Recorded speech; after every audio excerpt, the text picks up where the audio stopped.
하나님 말씀입니다. 요한일서 2장 7절에서 17절까지 말씀입니다. 한 절씩 교독하겠습니다. 사랑하는 자들아, 내가 새 계명을 너희에게 쓰는 것이 아니라 너희가 처음부터 가진 옛 계명이니 이 옛 계명은 너희가 들은 바 말씀이거니와.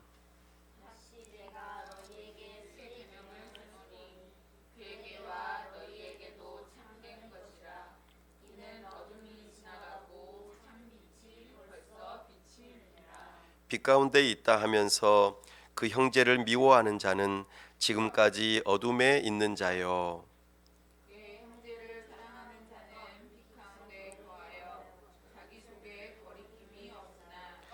그의 형제를 미워하는 자는 어둠에 있고 또 어둠에 행하며 갈 곳을 알지 못하나니 이는 그 어둠이 그의 눈을 멀게 하였음이라.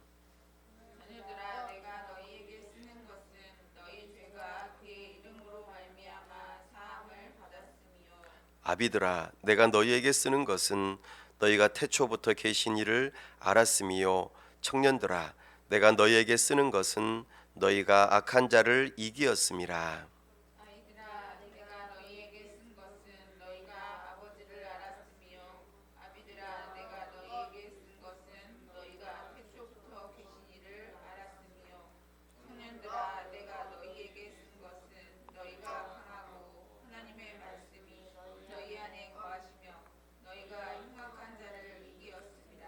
이 세상이나 세상에 있는 것들을 사랑하지 말라. 누구든지 세상을 사랑하면 아버지의 사랑이 그 안에 있지 아니하니.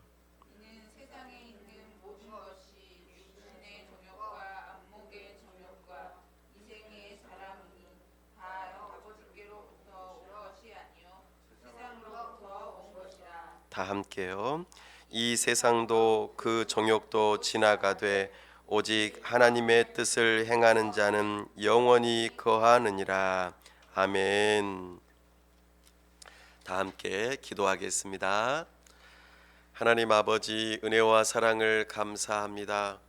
복되고 거룩한 주일 하나님 앞에 나와왔습니다. 이 시간 우리의 눈을 열어주시고 귀를 열어주셔서 하나님의 영광을 보게 하시고 하나님의 음성을 들을 수 있도록 은혜 베풀어 주시옵소서. 우리가 하나님을 알므로 하나님을 뜨겁게 사랑할 수 있도록 은혜 베풀어 주시옵소서. 하나님을 사랑함으로 우리의 가진 모든 것을 하나님께 기쁘게 드림으로 하나님을 영화롭게 하는 복된 삶으로 우리를 인도하여 주시옵소서. 아버지 하나님, 이제 설날 명절을 맞이하며 우리가 함께 주일을 맞습니다. 특별히 우리를 가정으로 부르시고 가정을 세우면서 하나님의 나라를 이루라 우리에게 말씀하셨사오니 우리의 가정마다 하나님의 나라 천국을 이루는 가정 다 되게 하여 주시옵소서. 특별히 주님의 몸된 교회를 통하여 가정을 하나님의 나라로, 이 지역사회를 하나님의 나라로 세우는 데에, 또한 온 세상이 하나님의 나라를 이루는 데에 우리 교회를 사용하여 주시옵소서. 이 지역사회에 있는 모든 교회들이 하나님의 나라를 이루는 일에 함께 연합하며 섬기는 일이 있게 하여 주시옵소서. 특별히 우리 귀한 선교사님들 붙들어 주시고 성령으로 충만케 하시고 영육간에 강건케 하여 주옵소서. 이 나라의 위정자들에게도 하나님을 경외하는 마음을 허락하시고 참으로 이 나라를 지켜 보호하여 주시옵소서. 아버지 하나님, 병환 중에 큰 어려움을 겪고 있는 우리 성도들 불쌍히 여기시고 치료하시고 회복의 은혜를 허락하여 주시옵소서. 이 시간 우리와 함께 하시고 영광 나타내 주시기를 사모하오며 우리 주 예수 그리스도의 이름으로 기도하옵나이다. 아멘. 우리 요한일서 강의 네 번째 시간으로 빛 가운데 사귐은 사랑입니다 라는 제목으로 주의 말씀을 선포합니다. 우리가 살고 있는 이 세상은 조각난 세상이라고 우리가 이해해 볼 수 있겠습니다. 우리 고유의 명절인 설날이 다가오는데 설날이 참 행복하고 좋은 날이 되면 얼마나 좋을까요? 설날에 함께 세배도 하고 즐거운 놀이도 하고 그리고 맛있는 것도 먹고 이러면은 참 좋을 텐데 이상하게도 명절이 되면은 오히려 사람들이 많이 싸우고 그리고 미워하고 그래서 오히려 이상하게도 가정 폭력이 30%나 증가하는 게 명절 지나고 난 다음에 그런 일들이 일어난다고 합니다. 심지어는 명절 이후에 이혼하고 그런 소송들이 더 많이 증가한다고 그래요. 참으로 안타까운 일입니다. 어찌 보면 사소한 일일 수 있는데 말다툼 그리고 그것들이 평소에 미워하는 마음으로 좀 쌓여 있다가 만나다 보니까는 그게 확 터지는 폭탄처럼 터져버리는 그런 날이 명절이 되고 만다는 것이죠. 너무나 안타까운 일입니다. 뿐만 아닙니다. 우리나라도 지금 굉장히 큰 갈등 속에 있죠. 법원을 막 파손도 시키고 또 대통령 구속한 것에 대해서 막 여러 가지 막 갈등이 있는 그런 모습들이 얼마나 많은지 모르겠습니다. 또 그런 정치적인 견해 때문에 가족들이 또 나뉘어지는 보수와 진보가 나뉘어지는 그런 엄청난 일들이 많이 있는 것을 보게 됩니다. 진리를 추구하는 학자들이 진리를 정말 잘 연구하고 발견한 것을 가르치면 좋을 텐데 오히려 학자들이 진리를 떠나는 일이 있고 선을 행하는 그런 착한 일을 하려고 하는 정치가들이 오히려 악을 더 많이 행하고 아름다움을 추구하는 예술가들이 반드시 막 진리를 추구하거나 또 선한 경우가 그렇게 많지 않은 것들을 보게 됩니다. 저 같은 목회자가 또 신학적인 지식이 없는가 하면은 또 신학자들은 정말 성경에 대한 많은 지식이 있지만 오히려 그 목회자와 같은 따뜻한 긍휼함이 없는 그런 좀 뭔가 조각조각 난 그런 것들이 이 세상이라는 것을 우리가 보게 됩니다. 참으로 성경을 많이 배우고 기도도 많이 하고 그리고 교회에도 열심이고 그렇게 하는데 오히려 형제 사랑하거나 이웃을 사랑하는 것이 더 잘 안 되는 참으로 이기적인 그런 모습들이 오늘날 우리 교회 안에 있다 보니까 정말 이 세상은 정말 조각조각 난 그런 모습들로 아픈 모습들이 있는 것이 사실입니다. 왜 그럴까요? 우리가 살고 있는 이 세상은 왜 그렇게 균형 잡히지 못하고 조각나 있어서 그렇게 아픔을 겪게 만들까요? 성경에서는 그 원인이 분명히 있다고 말합니다. 9절 말씀에 보니까 빛 가운데 있다 하면서 그 형제를 미워하는 자는 지금까지 어둠에 있는 자요라고 말씀하십니다.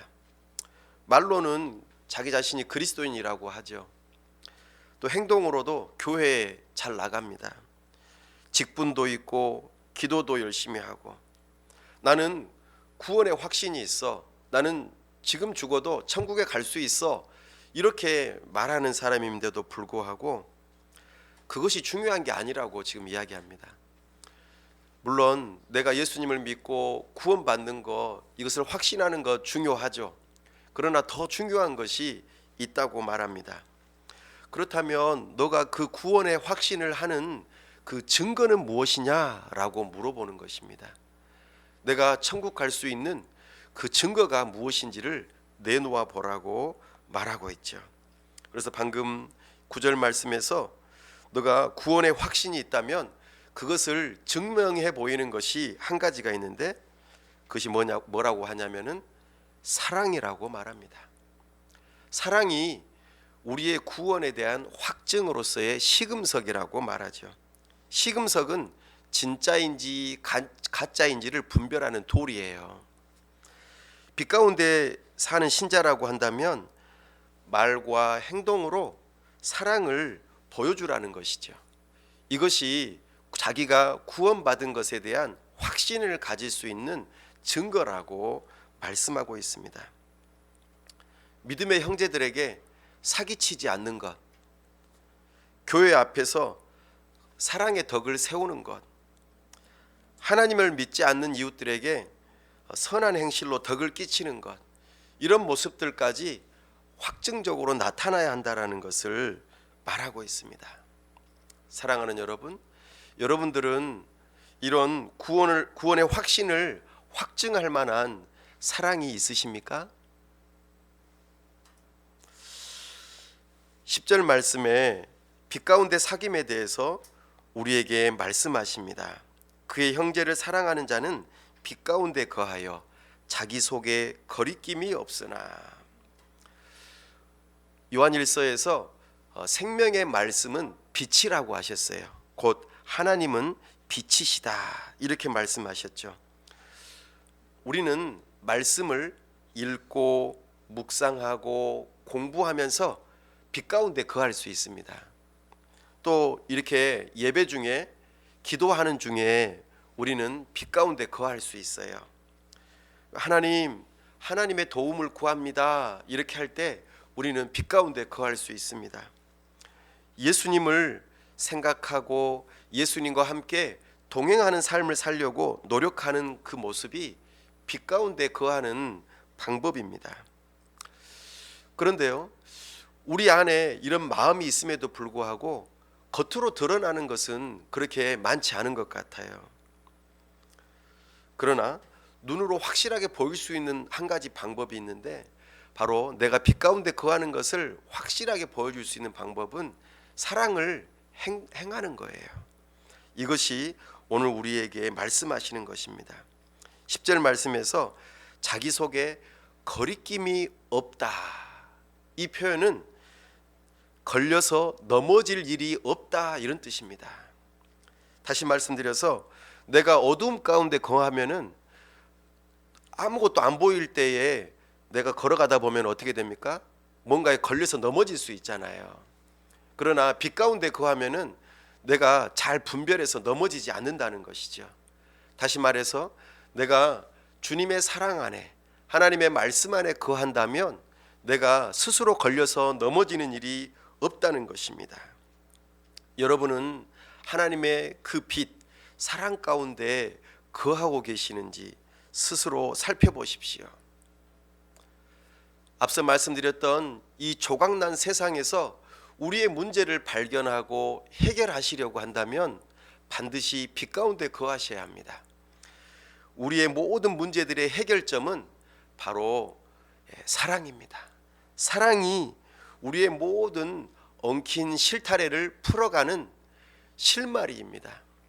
그러므로 우리는 사랑이 굉장히 중요한 일이라는 것을 기억하셔야 합니다.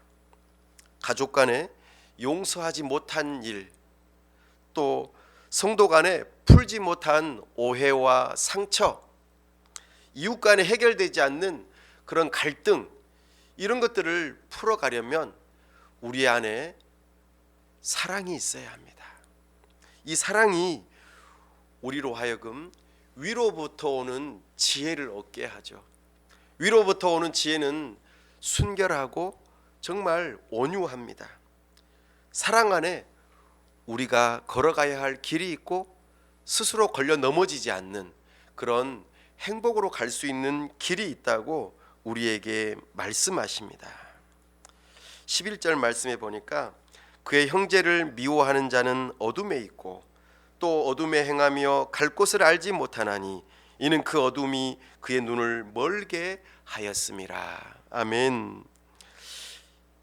우리가 형제를 미워하기 시작하면은요, 일단은 하나님하고의 사귐이 깨지게 됩니다. 하나님을 찾지 않아요. 내 마음 안에 미워하는 마음이 가득하기 때문이죠. 그러면 안타깝게도 이 미움은 우리의 눈을 멀게 합니다. 그러면은 이 어둠이 계속해서 내 안에 있으므로 좋은 것을 분별하지 못하죠. 그리고 사랑하지 않고 미움 가운데 계속 오랫동안 있으면은 어떻게 됩니까? 서로 사귐이 없으니까 오해가 쌓이는 거죠. 서로를 알지 못하는 것입니다. 그러면은 이것이 점점 발전되어서 증오감으로 아주 큰 미움으로 발전이 되는 것이죠. 결국에는 사랑은 우리로 하여금 밝게 빛을 비추면서 무언가를 보게 해주지만 미움은 점점 더 우리의 눈을 어둡게 하고 정말 가리어서 아무것도 보이지 않게 만들어버린 것입니다. 그러므로 우리 주님께서는 너희가 형제를 미워하는 것이 어둠 가운데 있는 것이다. 그러나 오히려 반대로 너희가 사랑 가운데 있다면 빛 가운데 있다고 우리에게 말씀하고 계십니다. 사랑하는 여러분, 우리는 어둠 가운데 거하지 않아야 합니다. 어둠이 좋고 정말 형제를 미워하고 그 방향성으로 계속 간다면 우리는 계속해서 넘어지고 그로 인하여 상처와 큰 아픔이 있고 말 것입니다. 사랑하는 여러분, 이 시간 제가 이렇게 드리는 말씀을 통하여서 여러분이 사랑 안에 거하고 있는지 분별해 보십시오. 이것이 너무나도 중요합니다. 특별히 사랑이라고 하는 것은 아주 좋은 것인데 오늘 말씀에서는 사랑이 두 가지가 있다고 말씀하십니다. 15절 말씀입니다. 이 세상이나 세상에 있는 것들을 사랑하지 말라. 누구든지 세상을 사랑하면 아버지의 사랑이 그 안에 있지 아니하니. 사랑하면은 여러분들은 어떤 느낌이 드십니까? 사랑은 굉장히 우리 안에 동기부여를 합니다. 열정을 주죠. 정말 사랑하면은 늦잠 자는 사람도 일찍 일어나요. 예. 사랑하는 사람이 나 좀 깨워줘 이러면은 엄청 늦게 자는 사람인데도 불구하고 늦게 일어나는 사람인데도 불구하고 알람을 몇 개나 해놓은지 몰라요. 그리고 나 저 사람을 꼭 깨워줘야지 하는 마음으로 열정적이 됩니다. 그리고 사랑하는 사람을 만나면 황홀하죠. 기분이 너무 좋아요. 행복하고 막 뭔가가 업돼요. 그리고 밥을 안 먹어도 배가 안 고프고 너무나 좋은 거죠. 사랑이라는 특징이 우리에게 굉장한 흡인력이 있어요. 모든 것을 다 빨아들여요. 굉장히 그런 특징이 있습니다. 그런데요, 이 사랑은 동일하게 그런 모습이긴 하지만 세상에 속해 있는 사랑과 아버지의 사랑은 다르다라는 거예요. 이것이 큰 차이점입니다. 세상에 속한 사랑, 아버지의 사랑, 이것이 너무나 다르기 때문에 세상에 속한 사랑이 우리의 눈을 멀게 하고 어둠에 빠지게 하는 반면 아버지의 사랑에 속하면 빛에 거하게 하고 분별할 수 있게 해준다는 것이 아주 다른 특징입니다. 세상은 무엇입니까? 세상은 우리 눈에 보이지 않지만 악한 원수 마귀가 다스리는 권세를 가지고 있는 곳을 가리켜 보통 세상이라고 말합니다. 그리고 그 악한 권세를 가진 마귀와 연대하고 있는 여러 권력들을 가리켜 세상이라고 말하죠. 나아가 그 권력들을 따르면서 많은 유혹거리를 따르고 많은 유익을 얻는 사람들, 그 무리들을 가리켜서 세상이라고 하죠. 그래서 세상 하면은 떠오르는 것은 사실 좀 부정적인 것입니다. 우리의 타락한 본성으로 인해서 생겨나는 뭔가 오염된 것들, 처음에 말씀드렸던 것처럼 조각난 세상, 이것이 바로 세상의 진실입니다. 근데 이 세상의 진실이 그러하다 보니까 하나님의 사람들을 망가뜨리는 데에 이 사랑이라고 하는 것을 쓴다는 거예요. 16절 말씀에 그 실체가 더 분명하게 드러나 있습니다. 이는 세상에 있는 모든 것이 육신의 정욕과 안목의 정욕과 이생의 자랑이니 다 아버지께로부터 온 것이 아니요 세상으로부터 온 것이라. 아멘. 세상으로부터 온 사랑이 있대요. 이 사랑도 얼마나 강력하고 흡입력이 있는지, 세상으로부터 오는 이 사랑에 빠지게 되면은 육신의 정욕, 안목의 정욕, 이생의 자랑으로 나타난다라는 거예요. 여기서 정욕이라고 하는 이 단어는 좀 부정적인 의미이긴 합니다만 원래 하나님께서 우리에게 주신 본능이에요. 예를 들면 이런 겁니다. 식욕. 식욕은 뭐죠? 맞아요. 먹고 싶은 마음. 먹고 싶은 마음이 나쁜 건가요? 아니죠. 하나님께서 우리에게 주신 거예요. 맛있는 거 나 먹고 싶다, 이런 마음이죠. 또 성욕. 성욕은 성욕이 있어야지만이 결혼을 하고 또 아이를 낳고 할 수가 있어요. 그래서 남자가 여자를 사랑하고 여자가 남자를 사랑해야만이 가정을 이룰 수 있는 것이죠. 그래서 이 또한 하나님께서 주신 선물이에요. 성욕은 하나님께서 주신 좋은 선물입니다. 나쁜 것이 결코 아닙니다. 또한 명예욕. 내가 1등이 되고 싶어. 내가 일을 열심히 해서, 공부를 열심히 해서 최고가 되고 싶어. 이것이 나쁜 걸까요? 아니요. 좋은 거예요. 다른 사람들로부터 칭찬받고 그리고 좋은 것, 이런 것들을 얻고 싶어 하죠. 이것은 하나님께서 주신 마음이에요. 또한 애욕. 좀 표현이 그렇습니다만 사랑받고 싶은 마음. 사랑받고 싶은 마음은 다 하나님께서 주신 것이에요. 누군가가 미워하고 욕하고 그러면 기분 좋습니까? 안 좋죠? 기분 나빠요. 그 사람하고 같이 어울리고 싶지 않잖아요. 맞아요. 그런 것처럼 우리는 누군가로부터 사랑받고 싶은 그런 기본적인 본능이 있는 거예요. 이것은 참 좋은 것들이죠. 그런데 이것이 문제가 생긴 거예요. 바로 죄가 세상에 들어옴으로 이 모든 것들이 변질되고 왜곡돼 버리고 말았어요. 그래서 육신의 정욕, 안목의 정욕, 이생의 자랑이라고 하는 것으로 나타나고 말았다는 것이죠.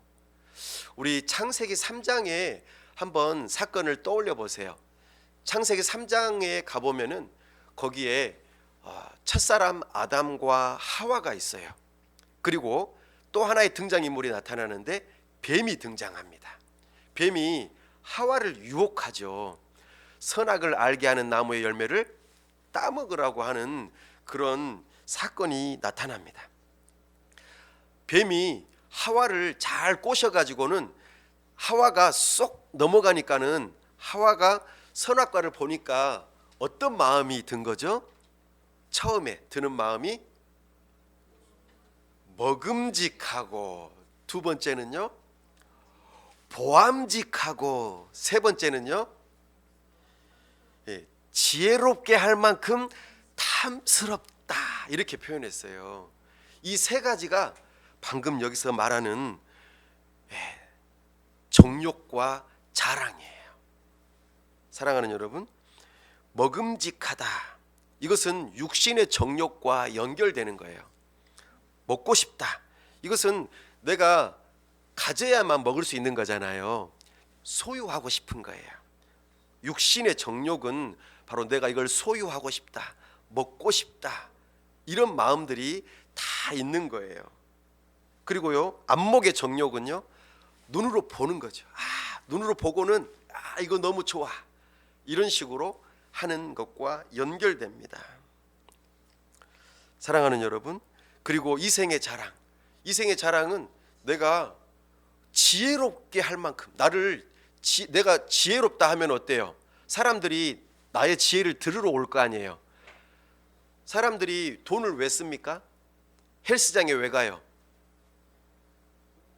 내가 몸 만드는 지혜를 얻기 위해서 가는 거잖아요. 그 환경에 내가 돈을 내고서 가는 거예요.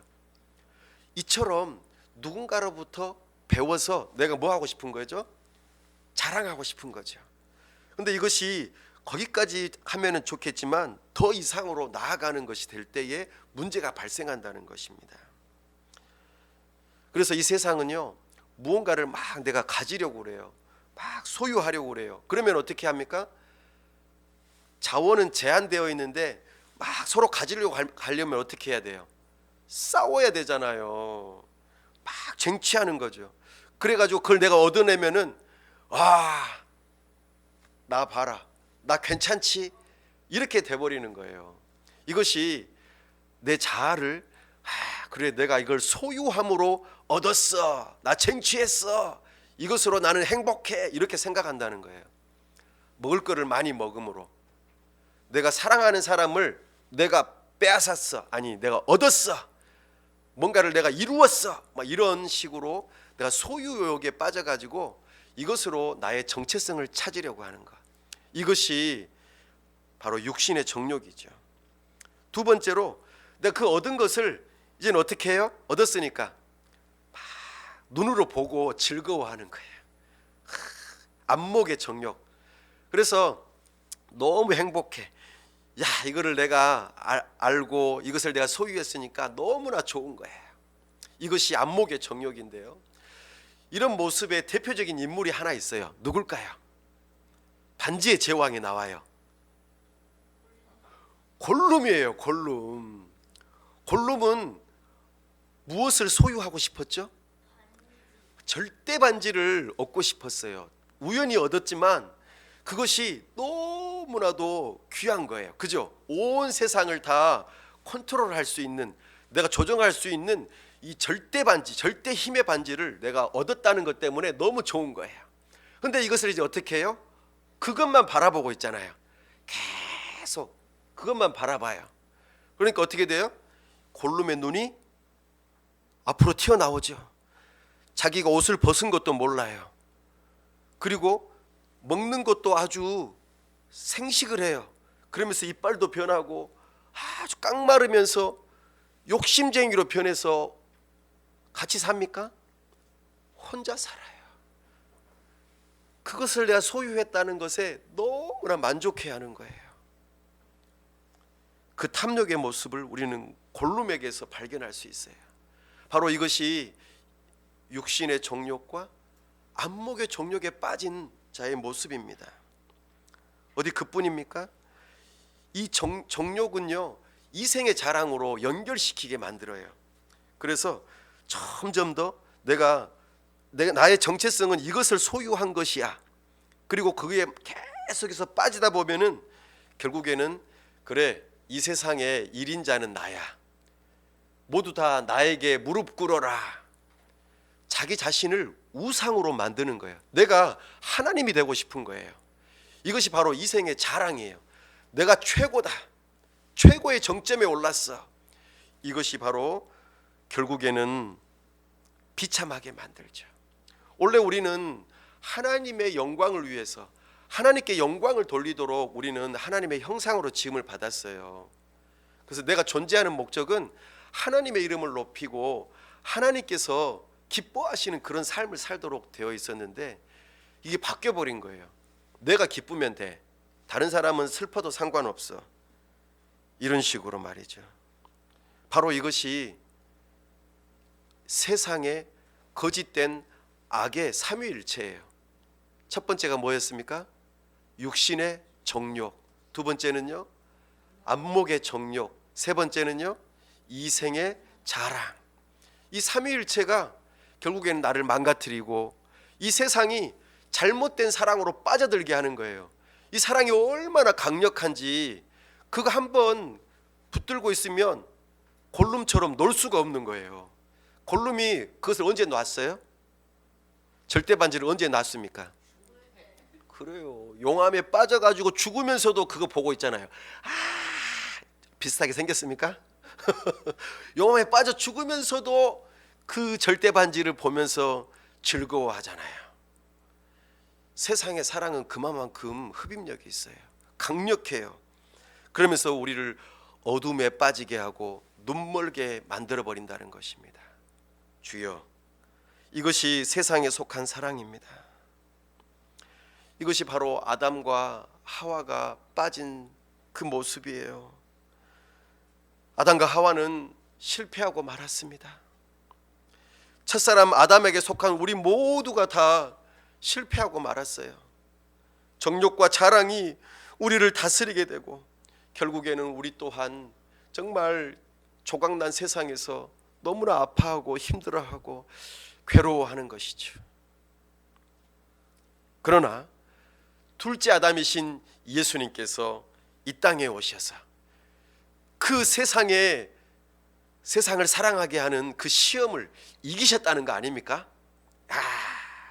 이것이 바로 세상의 사랑의 문제를 해결하고 우리의 그 잘못된 어둠 속에 있는 사랑의 문제를 해결하는 가장 중요한 해결 방법입니다.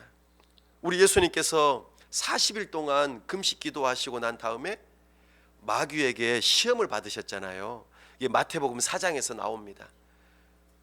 마귀는 예수님을 뭘로 시험했습니까? 첫 번째, 돌로 떡을 만들어 먹어봐라. 먹는 것, 소유에 대한 육신의 정욕으로 또 똑같이 시험한 거예요. 예수님 이겼어요? 안 이겼어요? 이겼어요. 생명의 말씀, 하나님의 말씀으로 우리는 살아야 된다. 그렇죠? 두 번째, 안목의 정욕으로 또 마귀가 예수님을 유혹합니다. 이겼습니까? 졌습니까? 이겼어요. 우리 예수님은 오직 하나님을 아는 그 신뢰의 지식으로 우리가 살아야 된다. 이렇게 말하면서 승리하셨어요. 세 번째로, 너 나한테 절해봐. 그럼 내가 이 세상 다 줄게. 이랬어요. 예수님이 뭐라고 하셨습니까? 오직 하나님만 섬겨야 된다. 이 생의 자랑이 아니라 하나님을 예배하고 하나님을 섬기는 것이 진짜다. 이것이 바로 아버지의 사랑이다.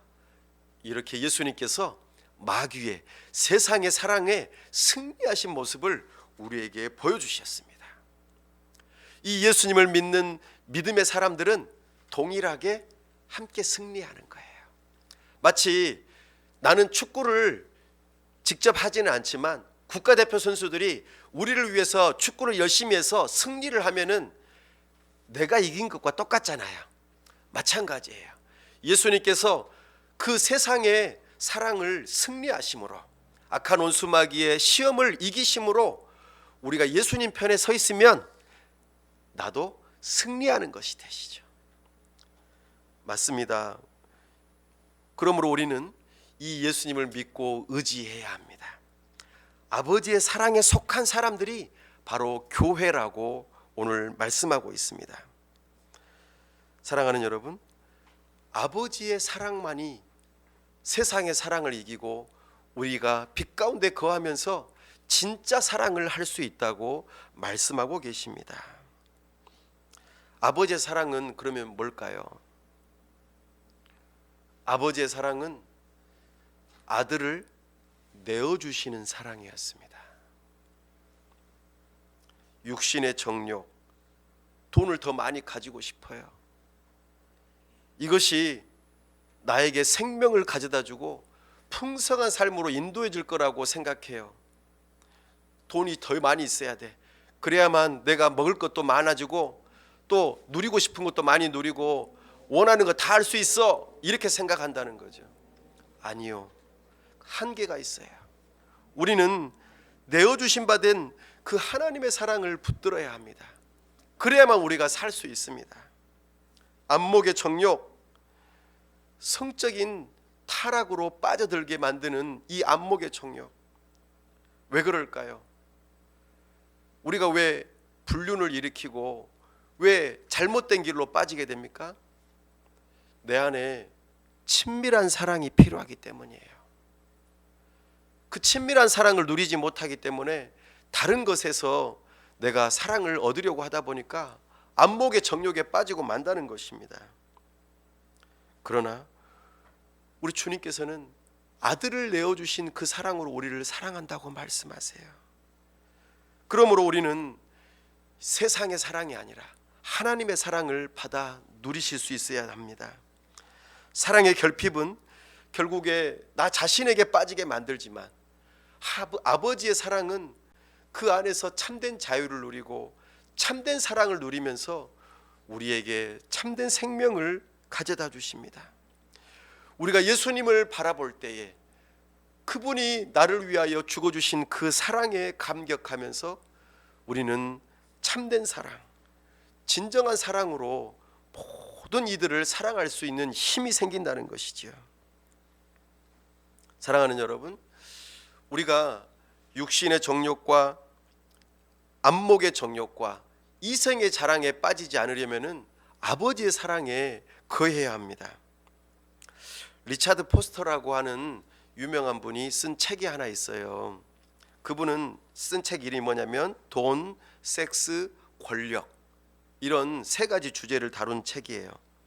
조금 전에 말씀드렸던 그 내용하고 똑같죠.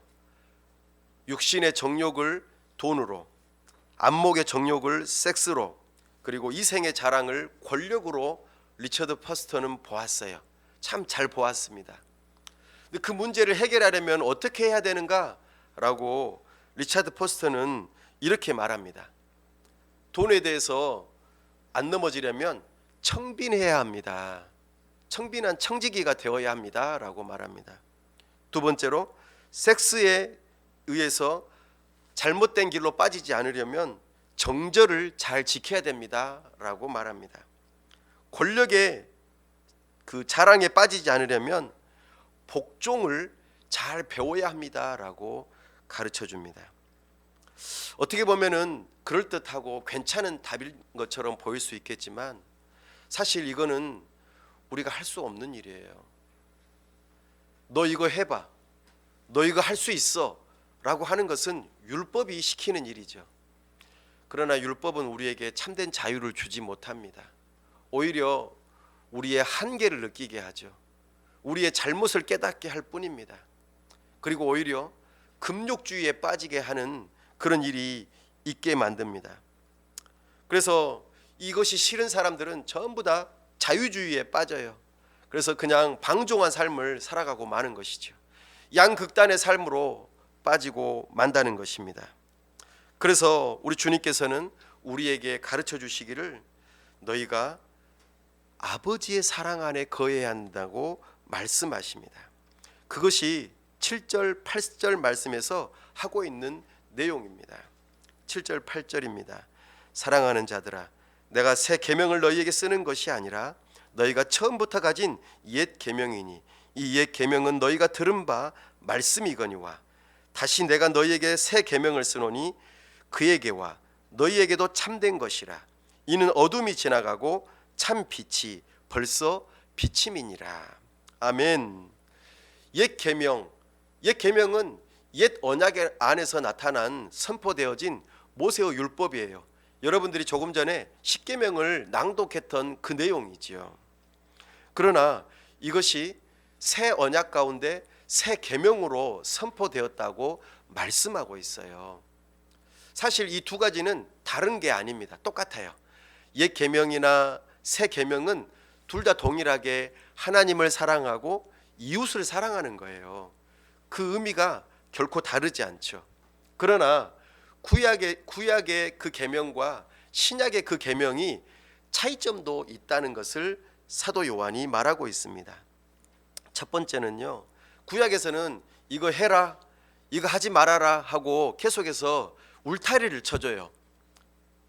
그러나 신약에서의 계명은 그것을 더 넘어서서 더 많은 것을 해야 돼, 이걸 가르쳐 주는 겁니다. 예를 들면 이런 거죠. 너희들 살인하지 말아라. 이거는 구약에서 가르쳐 준 계명입니다. 그럼 금지하고 울타리를 쳐주는 거죠. 그러나 신약에서는 너희가 살인만 하지 않으면 되는 것이 아니라 적극적으로 생명을 살려야 돼, 이런 뜻이에요. 그러니까 신약에서의 새 계명은 좀 더 적극적인 것이죠.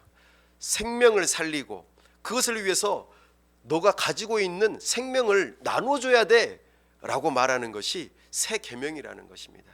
더 확대된 개념이죠. 그래서 똑같은 개념이지만 확대된 것으로, 완성된 모습으로 우리에게 가르쳐주고 있는 것입니다. 이 사랑 안에 거하라는 것이죠. 우리 예수님께서는 옛 계명을 다 성취하셨어요. 십자가의 죽으심으로 모든 계명을 다 지켜 행하셨습니다. 이 땅 위에서 의로운 삶을 통하여서 다 이루셨어요. 그 계명을 다 이루시고 우리에게 은혜를 베풀어 주셨어요. 당신의 생명을 나누어 주신 것이죠. 이것을 너희가 받아 누렸다면 너희도 똑같이 사랑해야 돼 라고 하는 것이 새 계명입니다. 예수님께서 잡히시기 전날 밤에 내가 새 계명을 너희에게 준다. 서로 사랑하라. 이렇게 말씀하셨잖아요. 내가 너희를 사랑한 것 같이 아버지의 사랑이 아들을 내어주신 것처럼, 아들의 사랑이 너희를 위해서 내어준 것처럼 너희도 너희 형제를 위해서, 너희 이웃을 위해서 내어주어라 라고 말씀하시는 것입니다. 나아가 옛 계명은 어디에 새겨져 있었습니까? 돌판에 새겨져 있었죠. 그러나 새 계명은 어디에 새겨지게 된다고 말씀하십니까? 우리의 마음. 그래서 에스겔서와 예레미야서에서는 새 계명을 이야기할 때 성령 하나님께서 우리의 마음에 부음바 되어서 우리의 마음판에다가 하나님의 말씀을 새겨주신다고 하셨어요. 이것이 바로 새 계명의 중요한 특징입니다. 하나님의 말씀이 우리의 마음에 어떻게 새겨졌습니까?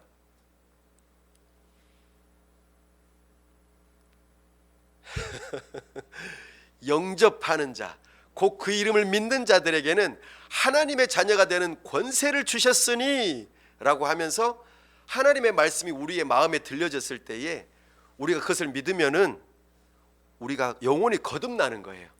우리의 죽어있던 영혼이 다시 태어나는 거예요. 이것이 마음판에 말씀이 새겨지는 것입니다. 아, 내가 예수님을 믿는 믿음으로 새롭게 태어났구나. 이것이 마음판에 새겨진 것이죠. 십자가의 그 죽으심과 부활이 나는 믿어져. 예수님의 사랑이 나는 믿어져. 이것이 하나님의 그 계명이 내 마음판에 새겨진 거예요. 이것으로 그 사랑으로 사랑하라는 거예요. 여러분은 예수님의 십자가의 죽으심과 부활을 믿으십니까? 그렇다면 여러분의 마음판에 하나님의 생명의 말씀이 새겨진 거예요. 나아가 성전의 기능이 달라졌다고 그래요. 구약의 그 성전 안에, 지성소 안에 하나님의 율법이 담겨 있잖아요. 성전은 어떤 기능을 합니까? 성전은 첫 번째로 우리의 죄를 씻어주는 역할을 해요. 제사장들이 양이나 염소나 소나 이런 것들을 잡아가지고 죽이면서 피를 뿌리면서 우리의 죄를 씻는 역할을 했었죠. 그러니까 성전은 거룩하게 하는 역할이 하나가 있습니다. 그리고 또 하나는 거룩한 사람이 안으로 들어가서 하나님을 만나는 장소로 성전의 역할이 있어요. 이 역할이 곧 우리에게 이루어졌다라고 말씀하십니다. 성령 하나님께서 우리에게 찾아오셔서 말씀을 주시는 거예요. 예수 그리스도의 그 십자가의 죽음, 예수 그리스도의 피가 우리의 모든 죄를 씻습니다. 그러면은 우리의 육체의 죄가 씻어지는 역할, 우리가 하나님의 성전, 거룩한 성전이 되는 역할이 된다는 뜻이에요. 우리의 육체가, 우리의 마음이 깨끗해지면은 이제 누가 찾아오시는 거예요? 하나님께서 찾아오시는 거예요. 성령 하나님께서 내 마음 안에 찾아오시는 거예요. 그럼 우리는 성전이 되는 거죠. 내 몸이, 내 마음이 하나님이 거하시는 성전이 되는 것입니다. 그럼 우리는 하나님을 만날 수 있어요. 그 생명의 말씀이 나와 함께 하심으로 우리는 영과 진리로 하나님을 예배할 수 있다고 말해요. 영은 성령 하나님을 말하고 진리는 진리이신 예수님을 말해요. 성령 하나님께서 우리 안에 말씀으로 곧 예수 그리스도를 마음에 심겨주심으로 우리가 누구를 만나는 거예요? 하나님 아버지를 만나는 거예요. 바로 이것이 예배입니다.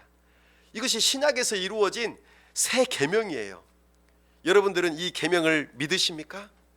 그래서 여러분들이 이렇게 작지만 이 예배당에 나오셔서 누구를 만나시는 거예요?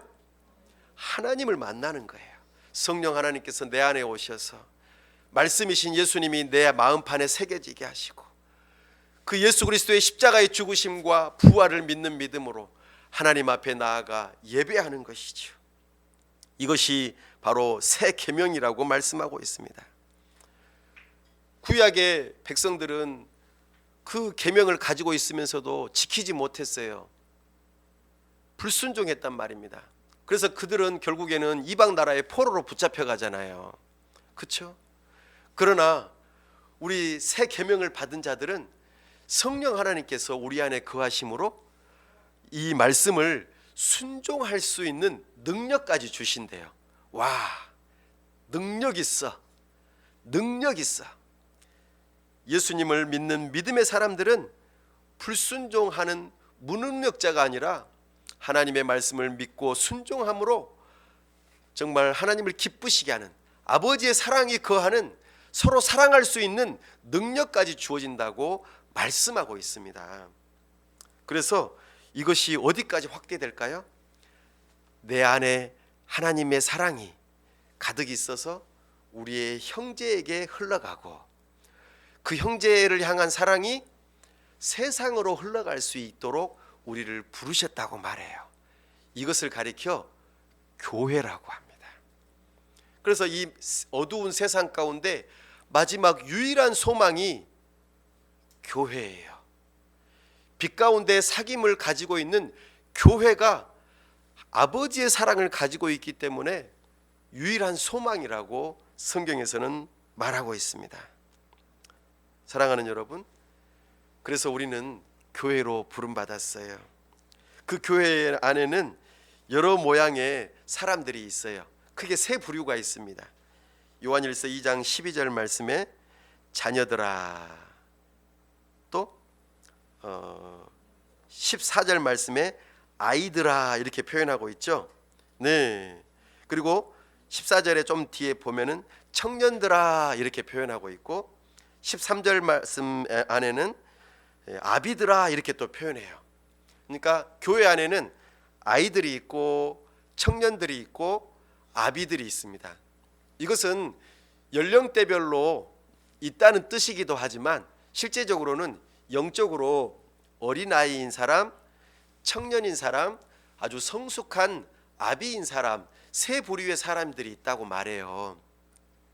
그 새 언약 안에 새 계명이 주어진 사람, 처음으로 거듭난 사람을 가리켜 아이들이라고 말해요. 막 태어난 사람. 그 사람들은 정말 거듭나긴 했지만 아직은 혼자서 다 온전히 설 수 없어요. 그래서 누군가의 도움이 필요한 사람들이죠. 때로는 죄 때문에 넘어지기도 해요. 믿음이 연약해서 말이죠. 그런 사람들이 교회 안에 있다고 말합니다. 그들은 그 예수님의 이름으로 죄 사함을 받긴 했지만 아직은 연약한 존재들이죠. 그래서 그 아이들이 점점 하나님의 말씀으로 성장하게 되면은 어떤 모습으로 나아가냐면 청년의 모습으로 나아갑니다. 그 청년들은 어떤 특징이 있냐면 13절에 보니까 청년들아 내가 너희에게 쓰는 것은 너희가 악한 자를 이기었음이라. 곧 세상을 이길 수 있는 능력이 생긴다는 거예요. 세상에 육신의 정욕과 안목의 정욕과 이생의 자랑을 이길 수 있는 능력이 생긴대요. 근육이 생기는 거예요. 근육이 생기려면은 뭐가 필요해요? 운동이 필요하잖아요. 운동을 하면은 아파요. 왜냐하면 근육이 막 터지니까. 근육이 터짐으로 아프니까 근육이 또 생기는 거죠. 능력이 생기는 것입니다. 우리는 하나님의 말씀에 순종하면서 이런 능력들이 생기는 거죠. 특별히 죄와 싸워서 이길 수 있는 능력 말입니다. 청년들은 자기 중심적인 수밖에 없어요. 나밖에 몰라요. 그러나 점점 더 자라가면서 나 중심성에서 벗어나 다른 사람을 생각하고 아버지를 생각하는 거죠. 아이들의 특징이 뭐예요? 나만 봐줘 그거잖아요. 나만 봐줘. 나. 그러나 점점 자라면서 주위를 둘러보기 시작하는 거죠. 부모님들은 자녀들을 돌볼 수 있잖아요. 그래서 그것이 점점 자라면서 아버지의 사랑이 가득해질 때 이제는 내어줄 수 있는 거예요. 내가 먹고 싶은 거 참고 자식한테 주고 싶은 그 마음 말입니다. 이것이 아비들의 신앙이라고 우리에게 말씀하고 있어요. 이 모습이 정말 우리가 가장 예수님을 닮은 모습이라고 말할 수 있을 것입니다. 사랑하는 여러분, 오늘 빛 가운데 사귐은 사랑이라고 말씀하십니다. 어둠 가운데 계신 분들이 있다면 빛 가운데로 나아오십시오. 육신의 정욕과 안목의 정욕과 이생의 자랑은 우리에게 진정한 사랑을 가르쳐주지 않습니다. 오히려 조각나게 만들고 괴롭게 하고 힘들게 합니다. 그러나 빛 가운데 나오시면 우리는 예수 그리스도의 십자가의 죽으심과 부활의 그 내어주신 바 된 아버지의 사랑을 경험하게 되고 우리는 변화될 것입니다. 우리는 빛 가운데서 하나님과의 사귐이 있고 그로 말미암아 아버지의 사랑이 우리에게 충만하여 참된 사랑으로 행복한 삶으로 나아갈 수 있을 것입니다. 이 일로 우리를 교회로 부르셨습니다. 이 교회 안에서 그 아버지의 사랑으로 충만해지는 여러분들 다 되실 수 있기를 간절히 바랍니다. 아버지의 사랑 안에 거하게 하여 주옵소서. 아버지의 사랑을 배우게 하여 주옵소서. 아버지의 사랑을 믿는 믿음으로 내 안에 사랑이 넘쳐 흘러 나의 가족과 이웃과 세상을 사랑할 수 있는 넉넉함이 있게 하여 주옵소서. 오는 설날에 이와 같은 사랑을 실천할 수 있는 우리 가족 모두가 될 수 있게 해달라고 시간 다 같이 함께 합심해서 기도합시다. 아버지 하나님, 시간 주님의 말씀을 듣습니다. 우리 안에 주님의 참된 빛이 거하기를 원합니다. 우리에게 주신 새 계명, 내어주신 바 된 그 아버지의 사랑, 우리를 위하여 십자가에 못 박혀 죽으시고 부활하신 그 예수님의 사랑, 우리에게 찾아오셔서 정말 빛을 비추어 주시고 우리에게 예수 그리스도의 그 복음을 심겨주시고 성령의 단비를 부어주셔서 정말 뿌리가 내리고 열매가 맺히는 아름다운 성장의 놀라운 교회의 모습으로 우리를 불러주시고 새롭게 하시고 주님의 사랑이 가득하고 넘쳐나서 주님의 사랑으로 충만한 교회가 될 수 있도록 은혜 베풀어 주옵소서. 우리 아버지의 사랑이 충만하길 원합니다. 내 안에 아버지의 사랑이 충만함으로 내 마음이 변화되게 하여 주옵소서. 부드러워지게 하여 주옵소서. 그 십자가의 보혈이 나를 씻게 하여 주옵소서. 모든 불균형하고 조각난 사랑들이 다시 한번 새로워지고 맞추어지고 균형을 잡는 나의 마음이 될 수 있게 하여 주옵소서. 상처받고 주여 고통받고 있는 우리의 마음들이 새로워지고 변화되어지고 주님의 사랑으로 충만해지는 역사가 있도록 은혜 베풀어 주옵소서. 아버지의 사랑이 우리 안에 충만하여 이 사랑이 흘러가게 하여 주옵소서. 우리의 가족에게, 우리의 형제들에게, 우리의 이웃들에게 이 사랑이 흘러넘치게 하여 주옵소서. 아버지 은혜 베풀어 주옵소서. 도와 주옵소서. 은혜 베풀어 주옵소서. 우리 주 예수 그리스도의 이름으로 기도하옵나이다. 아멘.